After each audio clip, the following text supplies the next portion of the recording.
Taiwan border के पास PLA की तैनाती बढ़ी है। ताइवानी बॉर्डर के पास हाल में कई सैन्य अभ्यास हुए हैं। पिछले साल 3000 से ज्यादा बार ताइवानी एयर स्पेस में चीनी विमान घुसे। जी हां, बिल्कुल सही सुना है आपने। पिछले साल यानी साल 2024 में 3000 से ज्यादा बार एयर वायलेशंस हुए हैं। ताइवानी एयर स्पेस में चीनी विमान दाखिल हुए।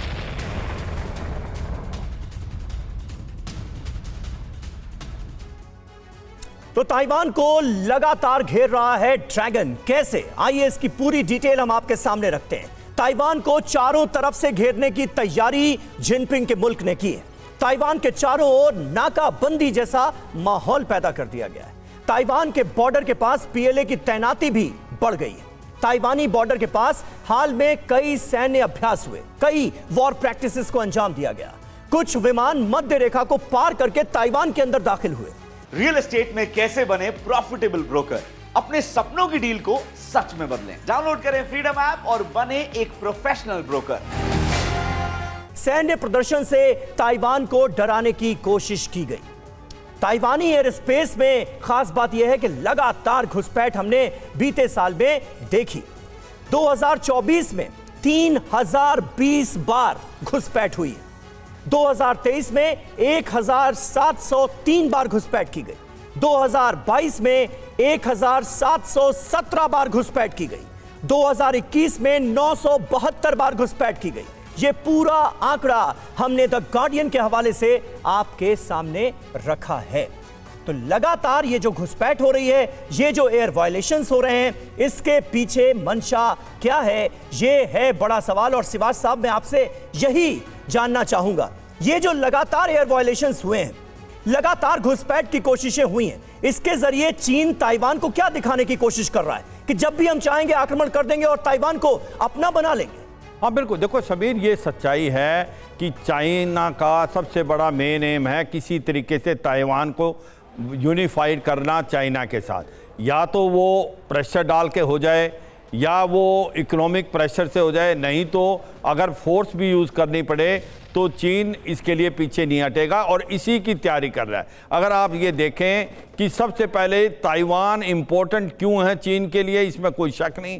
ताइवान जो है इंडो पैसिफिक के माउथ पे बैठा हुआ है और यही अमेरिका को डर है। अगर ताइवान का कब्जा कर लेगा चीन तो कल को फिर सेनकाकू आइलैंड ईस्ट चाइना सी में, फिर जापान पे, तो फिर ये सारी फ्रंट ही खुल जाएगी। इसलिए ये भी सच्चाई है कि यूएस भी इसको जानता है कि हो सकता है जिस प्रकार से चीन अपनी कैपेबिलिटी बढ़ाता जा रहा है, हो सकता है ये एक सरप्राइज अटैक कर दे। तो इसको काउंटर करने के लिए उसके पास भी उसने अपना एयरक्राफ्ट कैरियर ग्रुप यूएसएस ईजनहावर हरदम परमानेंटली वहाँ रखा हुआ है। अब मैं देखता हूँ कि ताइवान ने क्या तैयारी की है कि अपने आप को प्रोटेक्ट करने की। देखो, ताइवान को एक चीज़ पता है कि मेन लैंड से कनेक्टेड नहीं है ताइवान चाइना से।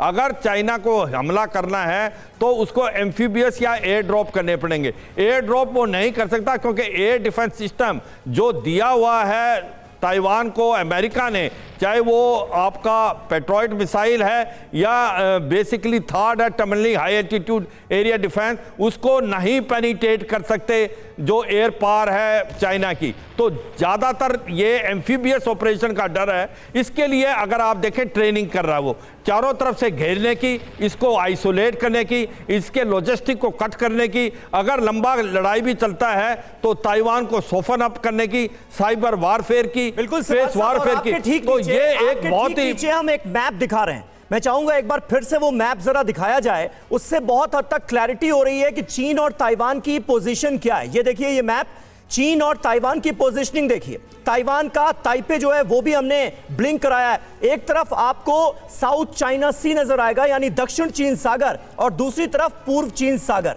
यूएस मिलिट्री बेस कहां पर है वो भी हमने आपके लिए बिल्कुल यहां पर तैयार किया है कि आपको पोजीशनिंग समझ में आए कि बीजिंग कहां है और किस तरह से ताइवान पर लगातार ताइवान की चारों तरफ से घेराबंदी की कोशिश चीन करता आया है और यूएस मिलिट्री बेस कहां पर है। जी सिवाज साहब, पूरी करें अपनी बात। देखो, मैं यही कह रहा हूं समीर कि एक चीज ध्यान रखनी है कि जो चीन की स्ट्रेटजी है, हर साल वो अपने आप को मजबूत कर रहा है और इतना तैयार कर रहा है कि कैसे हमला ताइवान पे करेगा। इसलिए उसने जो ईस्टर्न पोर्शन है ताइवान, जहां पर वो पहले एक बार एक्सरसाइज नहीं करता, वहां भी कर रहा है। इसका मतलब वहां से भी वो कहीं ना कहीं एम्फीबियस ऑपरेशन कर सकता है। तो एक प्रकार अपने आप को भरपूर तैयार कर रहा है। मगर अमेरिका को भी ये मालूम है कि अगर ताइवान चीन के हाथ में आ गया तो फिर ये जो इंडो पैसिफिक के अंदर जो खतरा है, चाहे वो साउथ कोरिया को है, चाहे वो जापान को है,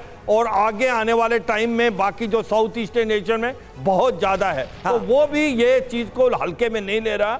और जिस प्रकार से आप कह रहे हो कि इसकी मिलिट्री बेस गुआम में, वो दूर हैं। अब उसको जो एयरक्राफ्ट कैरियर ग्रुप और ताइवान को इतना मजबूत करना है कि अगर चीन हमला करता है तो इतनी कैपेबिलिटी होनी चाहिए ताइवान को कि उसको वो एक प्रकार से नकारा कर सके। बिल्कुल, ये बहुत महत्वपूर्ण है कि मजबूत ताइवान को करना है, और ये फिलहाल एम नजर आ रहा है। क्या अमेरिका